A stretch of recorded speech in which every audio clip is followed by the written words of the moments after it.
Cristiano Ronaldo. He's a Portuguese professional football player that currently plays for Manchester United as a striker and also captains the Portuguese national team. In his career, he's won 5 UEFA Champions Leagues, 1 UEFA European Championship and 1 UEFA National League. He's made over 1,100 professional career appearances and scored over 800 official senior career goals for club and country. And today, guys, we're going to be looking at what Cristiano Ronaldo can teach us about quitting alcohol. Now, just before we get into the video, if you actually want my personal help stopping drinking, make sure to click the link in the description. You'll be able to book a call with me and we can see if the Sober Clear program and using first principles thinking could be a good fit for you. There'll be a few questions to answer and then you'll see my calendar. You'll be able to choose a time to have a conversation. And if you want more details on how things work, you can also head over to soberclear.com. Now, the reason why I'm making this video is because I was recently talking with somebody who was interested in joining the program. He started talking about his children, and he was an American man and said that his children played soccer, or what us Brits like to call football. And he started talking about one of his sons was a fan of Manchester United and the other son was a fan of Liverpool.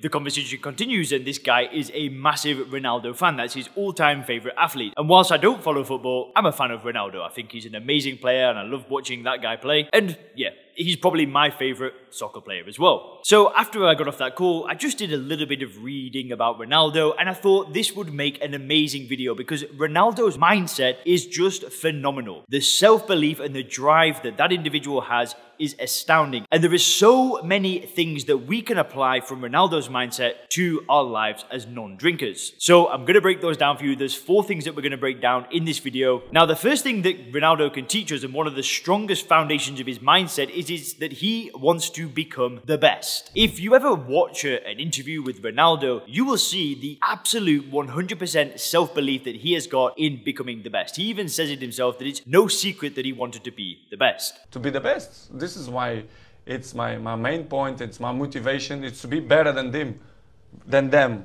year after year. Now, I also think that a lot of people will criticize this attitude. They'll see somebody that's saying, I'm the best, or I'm going to be the best, and my drive is to be number one. They'll see this attitude, and I think a lot of people will think that it's arrogant. But what I find fascinating is that he is probably the number 1 football player of, our generation. I'm sure plenty of people will disagree with saying that he's the best, but he's one of the best. But it's interesting that he wanted to be the best. His mindset was that of becoming number 1. Do you think that somebody that has the mindset of, I want to be number 1, I want to be the best in the world, do you think that that guy is going out on Friday night, drinking 8 pints or drinking that 3 glasses of wine every single night? I highly, highly, highly doubt it. He's focused. He's doing what he wants to do. Now, I'm not saying that we should try and become, the number 1 football player of all time. But let's just think about your life for a second. Why can't we use that same mindset in our life? Why can't we want to be the best husband, the best wife, the best partner, the best dad, the best mum, the best business person, the best teacher, the best leader, the best Christian, the best athlete, whatever it is? Why can't we try to be the best that we can be? Right? I'm not saying that you need to go and compete and go head to head with other individuals, but if you were really trying to live that 10 out of 10 life, great health, great relationships, plenty of money, an amazing career, loads of contribution, if you were really living that life, would alcohol fit into that picture? The answer for me is no. Not a chance in hell would I be drinking alcohol if I'm living my absolute best life. So that's how we can use Cristiano Ronaldo's mindset to help us stop drinking, right? He wants to be the best football player of all time, but why don't we just try to be the best that we can be in our different areas of life? And then ask ourselves, would alcohol really fit into us being the best that we can be? To me, the answer is no. And I think that many viewers of this channel would also answer no to that question. Which leads me to the second point. And Cristiano Ronaldo always wants to win. There's a quote from his first coach, Pedro Talhinas. Whether it was training or playing a prank, he had to win. All that counted was winning. It didn't matter how. When things weren't going well, he was the kid who would cry. Now, I'm not saying that we should go out and start competing against people and creating enemies and trying to put other people down so we can put ourselves up. But what I am saying is that this will to win, this desire to crush it, is massive. Now, if you're anything like me, when I actually got rid of the alcohol, my life wasn't where I wanted it to be. I wasn't healthy, I wasn't in a relationship, I didn't have any money, my work wasn't going well, and things just weren't where I wanted them to be. So what I focused on was getting 1% better every single day, right? I try to just make things a little bit better. I try to lift a bit more in the gym. I try to learn a new skill. I try to make a YouTube video just a little bit better. And I would focus on this gradual improvement. And what happened in my personal life is, over time, all of these little incremental changes that I'd make started compounding. And now, after just under 4 years, my life is different in every single way. Now, I wasn't trying to, compete against the world and try and dominate everybody. But what I was trying to do was I was trying to beat the person that I was yesterday. And I think that could be an extremely powerful mindset, right? Always aiming to get a little bit better than the person that you were yesterday. And if you're still drinking right now and you stop drinking tomorrow, there's the first step, right? The non-drinking version of you is going to be better than the drinking version of you. So that's already a marginal improvement. And then you continue that, then you get back to the gym, and then you push for a promotion at work, you take your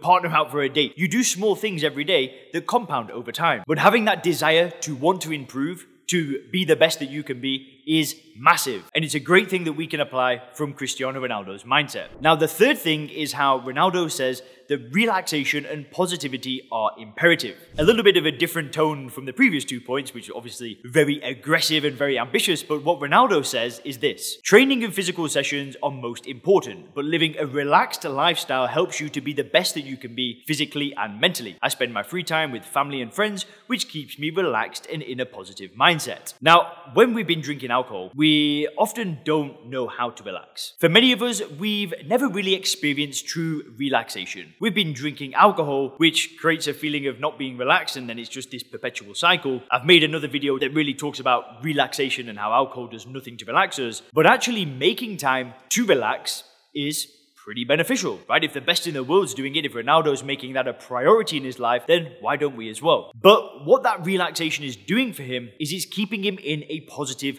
mindset. Now, to me, when you're not drinking alcohol, a positive mindset makes all of the difference. Being able to keep positive and not get yourself into these negative spirals where the only solution appears to drink alcohol, that to me really stresses the importance of staying positive. So there's another thing that we can apply from Ronaldo's life. We can prioritize relaxation to help us keep ourselves in a positive state of mind, which makes the journey so much more fun, so much more enjoyable, and so much simpler. And I know one member of the program in particular loves this. Like, for her, the foundation of her success in not drinking alcohol comes from a positive mind. So if you're watching this, you know who you are. Hey. Which leads me to the fourth and final point. The fourth point is that Ronaldo is passionate. You can see that this guy just oozes passion for football or soccer. He absolutely lives, he breathes it. This is just his life, and you can see that this man loves it. Now, how can we apply this to not drinking alcohol? Well, if you apply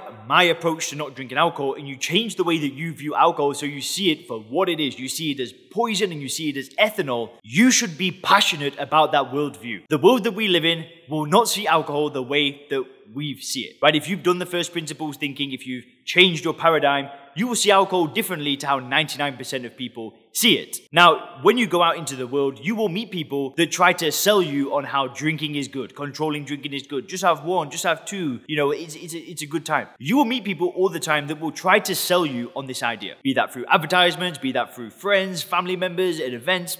It's gonna happen. Now, I'm not saying that you need to go and argue with these people and say, no, you're wrong. I've watched this Leon's YouTube channel. It's very different. I'm not saying you need to do that. But at the same time, I think that what we should be is quietly passionate. We should have this internal passion that when somebody presents a different worldview, we need to be absolutely grounded in the truth, right? We need to have this fire inside of us that we're not going to be persuaded otherwise. Once we see alcohol for what it is, once we've made the decision to put that behind of us, we need passion, right? We need to be able to hold on to that for dear life. Because the moment that we start to say, oh, well, maybe one or two would be good, is the moment that for many people, it's game over. But provided that you can be passionate about your worldview and you can hold on to it the same way that Ronaldo's held on to his passion for football for many years. Hope you enjoyed this video. Have a great day.